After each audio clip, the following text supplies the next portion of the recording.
5 metre என்பது dash centimetre. 1 metre வந்து 100 centimetre. அப்போ 5 மீட்டர் 5 × 100 500 சென்டிமீட்டர். 8 கிலோமீட்டர் என்பது டேஷ் மீட்டர். 1 கிலோமீட்டர் அப்படிங்கிறது 1000 மீட்டர். அப்போ 8 கிலோமீட்டர் 8 × 1000 8000. 25 சென்டிமீட்டர் என்பது டேஷ் மில்லிமீட்டர். 1 சென்டிமீட்டருங்கிறது 10 மில்லிமீட்டர். அப்போ 25 × 10 250. 4 மீட்டர் 35 சென்டிமீட்டர் என்பது டேஷ் சென்டிமீட்டர். 4 மீட்டர் அப்படிங்கிறது 400 சென்டிமீட்டர் ப்ளஸ் 35 சென்டிமீட்டர் கூட்டினா 435 சென்டிமீட்டர். 700 சென்டிமீட்டர் என்பது டேஷ் மீட்டர். 100 சென்டிமீட்டர் அப்படிங்கிறது 1 மீட்டர் ஆகுது. அப்போ 2 ஜீரோ வந்து நீக்கப்படுது. இங்கேயும் நம்ம 2 ஜீரோ நீக்கிட்டா 7 மீட்டர். 3000 மீட்டர் என்பது டேஷ் கிலோமீட்டர். 1000 மீட்டருங்கிறது 1 கிலோமீட்டர். அப்போ 3 ஜீரோ நீக்கப்படுது.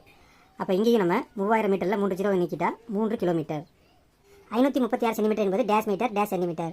536 வந்து 500 + 36. 500 அப்படிங்கிறது 5 மீட்டர் குறிக்கும். 36ங்கிறது 36. 20 மீட்டர் + 10 மீட்டர். ரெண்டுமே மீட்டர் அளவில் இருக்கிறதுனால நம்ம டேரெக்டாக கூட்டிடலாம். 20 + 10 30 மீட்டர்.